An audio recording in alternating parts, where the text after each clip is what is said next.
Well, welcome to the Acrylic Portrait Painting Challenge Masterclass, lesson number 3, sealing in your sketch and beginning the painting.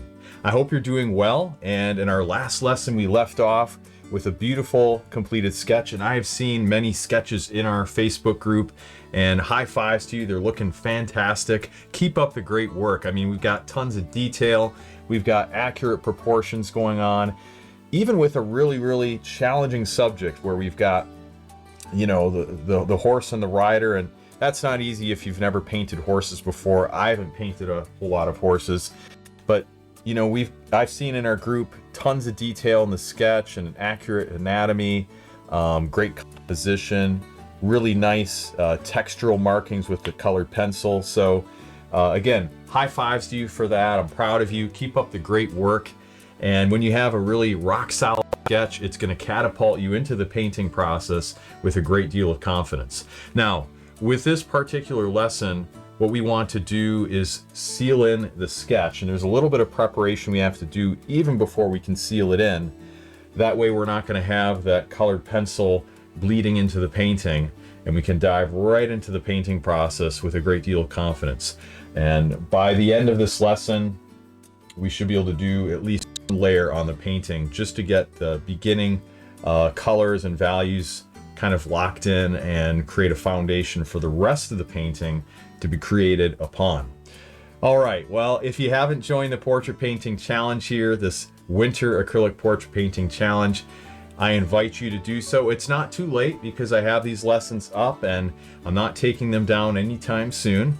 So you can go ahead and join today at realisticacrylic.com/acrylic-portrait-painting-challenge. And when you sign up, you'll get the welcome kit, which includes everything you need to paint along with us, the supplies list, the reference photo, the palette layout guide, and our upcoming masterclass lesson schedule. So I encourage you to sign up. It's completely free, and I have the link in the description of the video and the top comments. So go ahead and click that and sign up, and it'll get you what you need, and you'll be on your way. All right, well, I'd like to open up with a word of prayer, and we're going to dive right into our process here of beginning the prep for sealing our sketch. So, Father, I ask a blessing on this lesson. I thank you, Lord, that you show me time and time again that apart from you I can do nothing, but with you I can do all things. And so, Lord, I'm asking a blessing. I'm asking for clarity of mind as I teach, that I'll be able to teach this well, and that the students will be able to follow it well. I pray that you give them confidence that they can do this. For those who have completed their sketch, I pray they'll give themselves a pat on the back and, you know, a thanks to you that they did a great job. And Lord, that they would take joy in what they create. You are the master artist.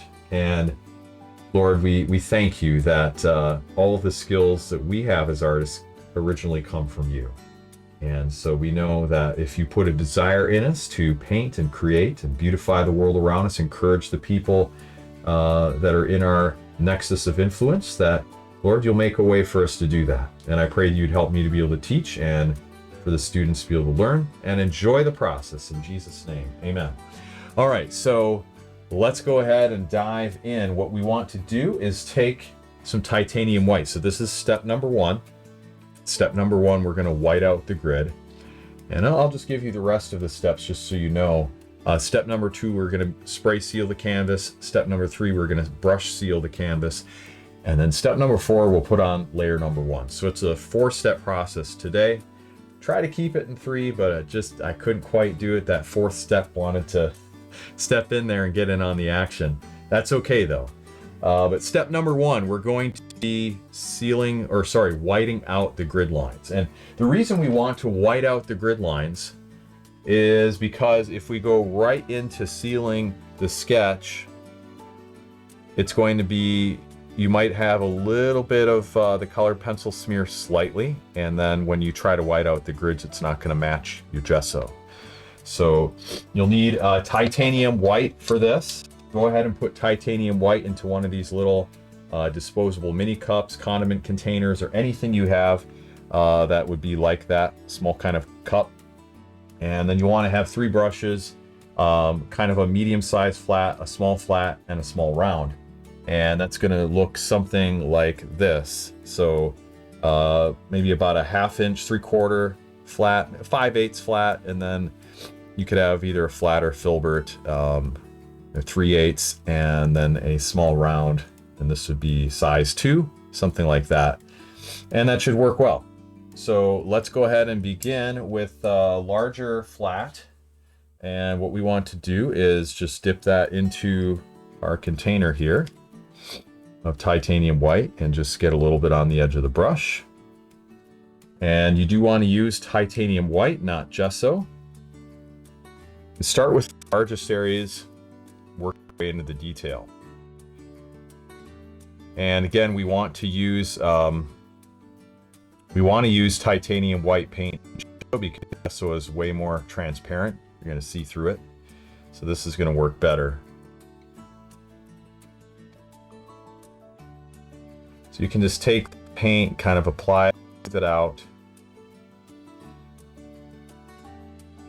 smooth out the brush lines. It takes quite a bit of brushing to do that.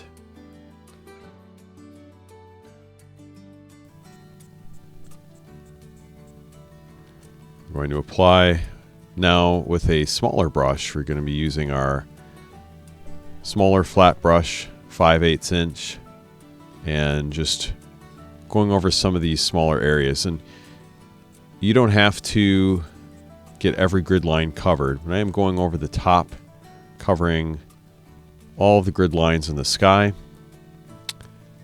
And then now in some of these areas inside the hill, and we want to make sure that anywhere where the values will be very light, that the grid lines are covered.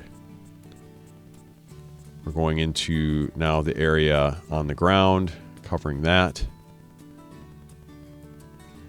And just, again, making sure the grid lines are covered. You can use firm pressure to cut around the edges of the horse's leg and other areas. Also, whitening the grid lines in between the snow tracks, in between the horse's leg, and portions of the horse that are illuminated. And now I'm switching to my small round brush and really getting in some of the details. So any of those areas that the larger brush just couldn't do, because we don't want to paint over the sketch. We want to avoid as much as possible going over those areas. And now we're filling it in again.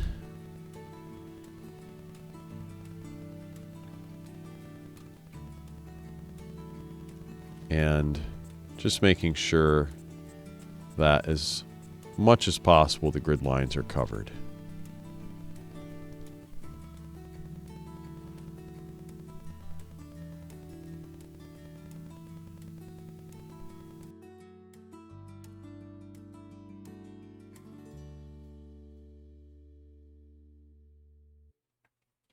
All right, we have our grid lines completely whited out and dry to the touch. In fact, we want to make sure they're more than dry to the touch. We want to make sure they've dried for probably a few hours at least. And it should look something like this, where you really can't see the grid lines. There might be a couple here and there. For the most part, you want them to be hidden. Doesn't have to be perfect, just, so that they're not very evident.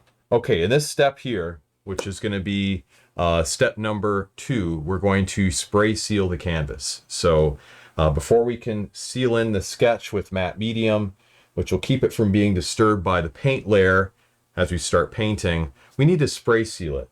And that's to ensure that as you brush seal it, it doesn't smear. I've had that happen to many students in the past, or at least a few, and I don't want that to happen to you. So I've added this extra step of brush sealing with some matte medium mixed with water. All right, so what you want to do is go ahead and take a small spray bottle like this.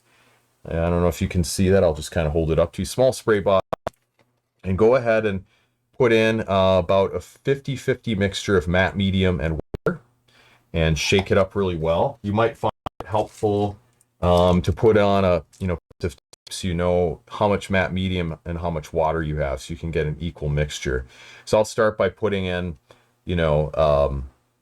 piece of tape and then fill it to matte medium on the bottom and then add water to the top part here, because this is roughly half and half, right? 50%. So matte medium to the bottom and then fill that top of the line of the tape with water, if that makes sense.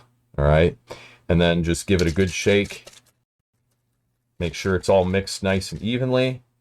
And then we're going to take our canvas off of the stretcher bar, or not, sorry, the canvas off of the easel, rather. Don't take it off the stretcher bar. Canvas off the easel and set it flat on a table, because we want to make sure that as we're spraying, we don't have any drips, because that could cause problems potentially. So let's go ahead and take our canvas off of the easel, and I'll meet you over at the table on the other side. Meet you right over there. All right, we're at the table right now, and we're going to be spraying everything with matte medium and water, a mixture 50-50 matte medium and water. So you want to make sure you shake it up really, really well in your small spray bottle. And it is important to make sure that you are using matte medium. You don't want to use gesso or gloss medium or any other kind of medium. Make sure you're using matte medium. And then you can begin spraying it. Just kind of hold that spray bottle about 6 to 8 inches away from the surface and give it several pumps.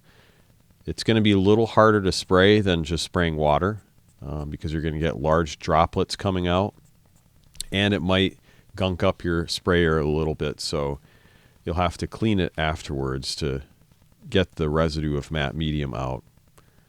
But just keep spraying it as much as you can. I'm finding it a little difficult to spray. It's just a little bit plugged up. But the main thing is just to get as much spray on the surface as possible, so then we find it easier to brush apply the matte medium. Some people think that it's possible to use a fixative, like a spray fixative, instead of matte medium. I don't recommend that. It does not work nearly as well. I've seen occasions where people use a spray fixative and the paint ends up peeling off after that. So I don't recommend it. I'm not a big fan of the chemicals either. So I like to keep everything natural, keep everything 100% acrylic. Now you can see the shininess in the surface. We definitely have some droplets there. And you might not have to pump spray as much as me. Mine was starting to clog up a little bit. So you just want to make sure that it's covered as much as possible. And then we can let this dry for about 30 minutes to half an hour so it's completely dry. And then after it's dry, you can move on to the next step, which will be to brush seal your canvas in.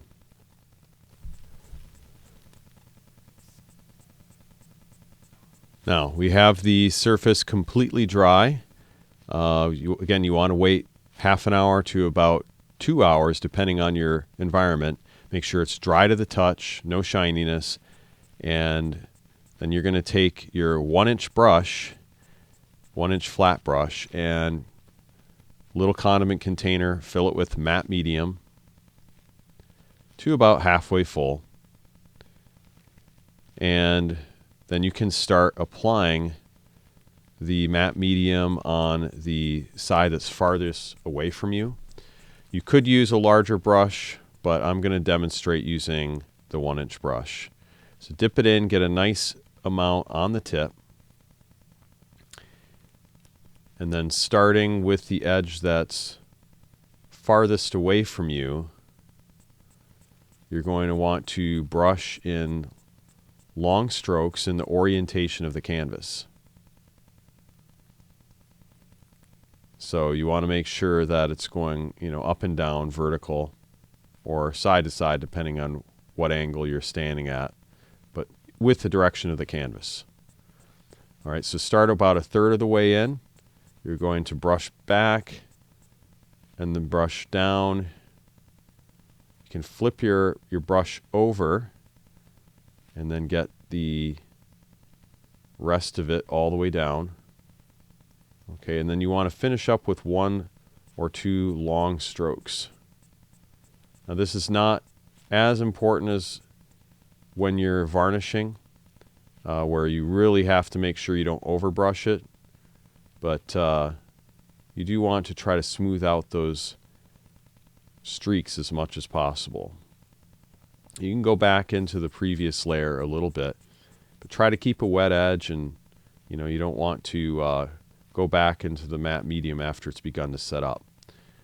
Flip the brush over, a couple of streaks going in one direction to smooth it out. All right, just like that. And go back a little bit.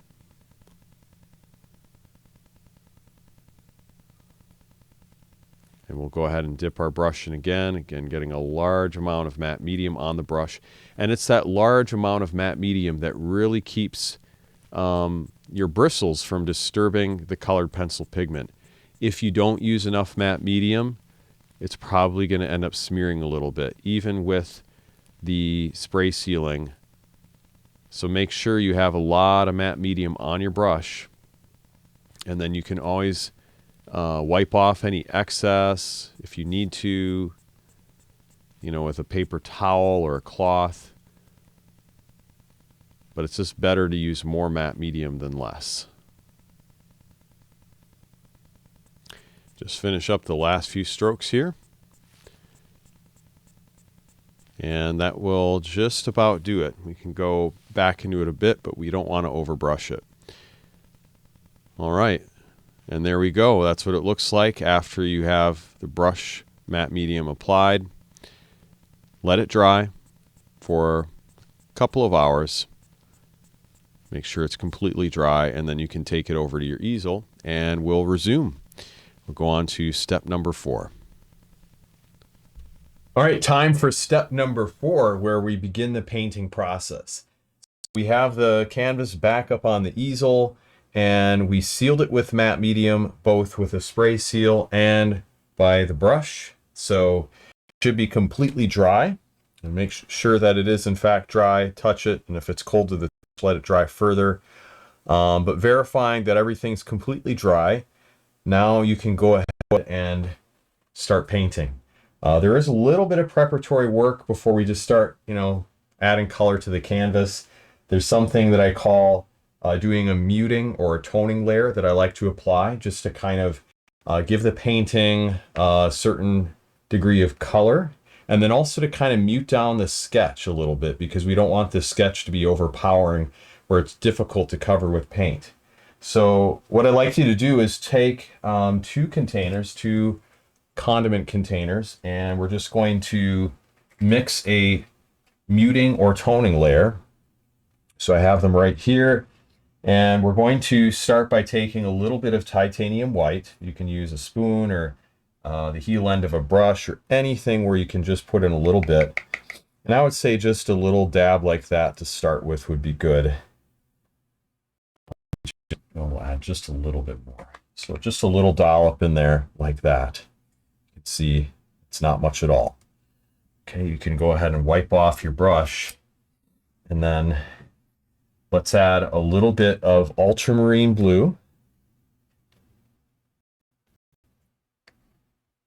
Just a little bit of ultramarine blue into this second container.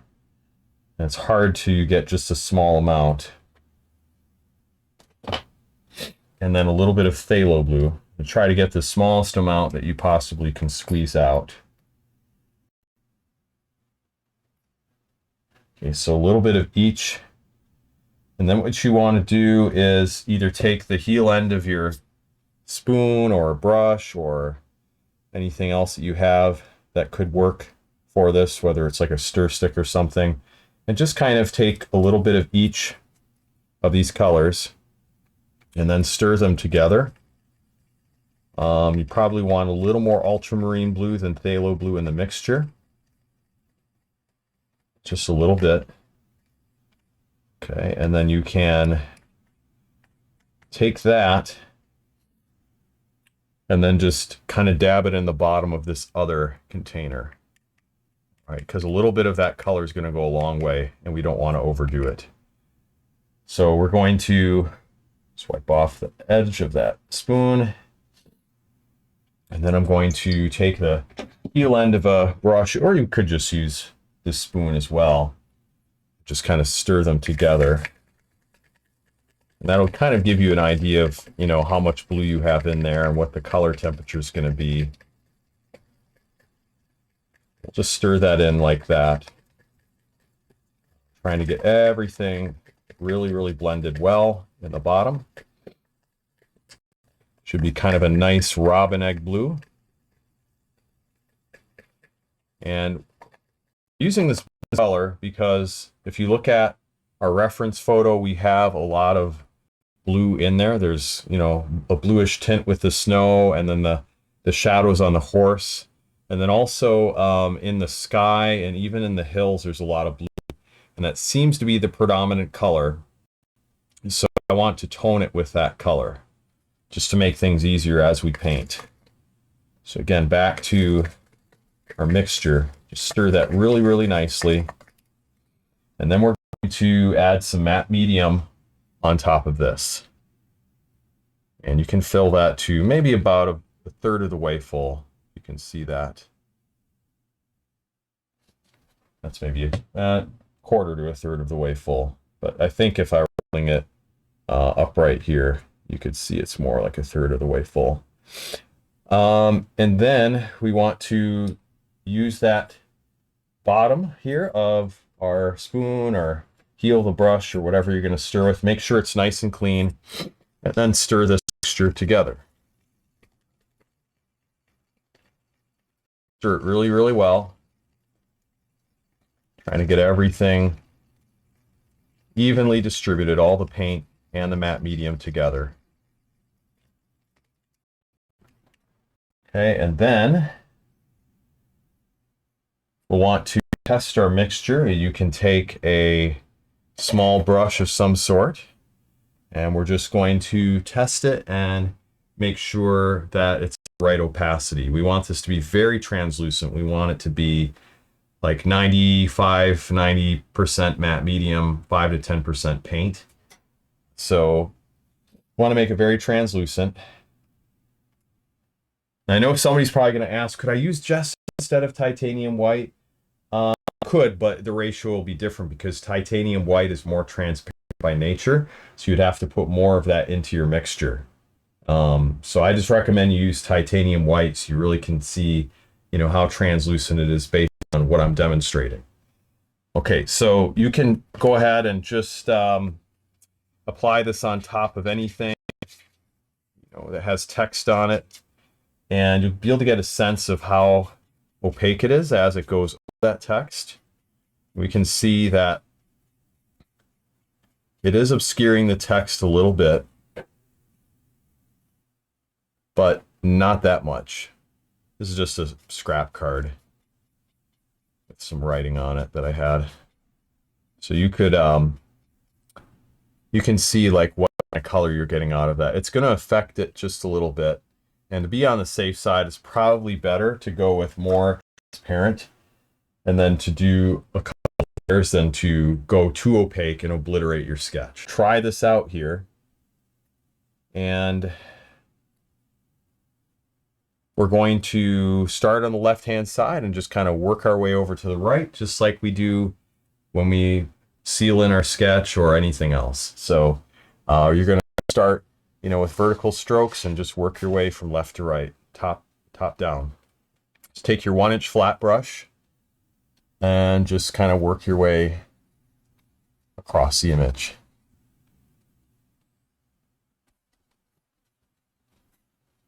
It's just going to barely tone this with a slight blue tint, so it might be a little hard to see. But I'd rather go a little fainter than too strong. I'll evaluate it after this layer and see if I want to go, just stick with it.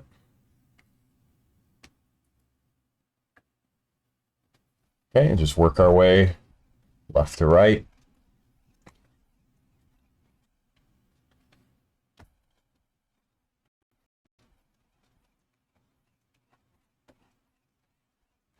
A slight toning layer will allow any white highlights to really just pop. Keep working our way across.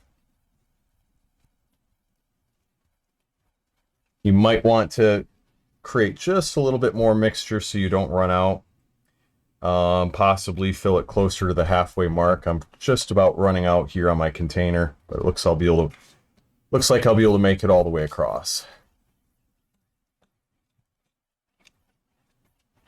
All right, so nice vertical strokes, top down. And now the sketch is obscured, but not completely. It's just muted, basically. So, and again, it's going to dry a little bit less milky white. It's going to dry a little more clear just because matte medium by nature has a little bit of milkiness to it when it's wet. This should dry a little bit clearer than what you're seeing while it's wet. All right, so we have the layer completely dry now, and this is what it looks like when it's dry to the touch. You can see the sketch is definitely muted down, but all the details are there. We can see the horse and the rider, no problem at all. But now because the sketch is muted, it's going to be easier to transition into our glazing stage, where we're not going to have to do as much work to cover up those sketch lines. So with that being the case, this is where we're at here. This is what your painting approximately should look like after you have it all sealed in and toned in. And then it's ready to go. And we're going to begin our next lesson diving into the painting process, where we're going to bring out our palette and we're going to have fun actually, you know, applying the paint to the canvas with all of our colors in the palette and getting into the glazing process with a real gentle approach, where we're just fading everything in, very much like a Polaroid photograph, with, you know, things kind of going from light to darker. So anyway, I hope you've enjoyed this process. If you liked this video, if you found this video helpful, if you have been enjoying these masterclass lessons so far, give the video a thumbs up. That helps it to be seen by more folks on YouTube. And also share this video, share this portrait painting challenge with your friends. I encourage you to share it. Again, if you haven't signed up, you can do that with the link below, realisticacrylic.com/acrylic-portrait-painting-challenge. And go ahead and sign up, and you know, I'll send you the welcome kit. That looks like this. You'll be able to print this off, and it has everything you need to paint along with us. Of course, you're gonna have to go out and shop for your own supplies, but I'll give you the supply list. You know how it works. Anyway, thank you so much for watching this video. Leave me a comment below if you have any questions on this lesson. I'd be happy to answer any questions I have, or any questions you have rather.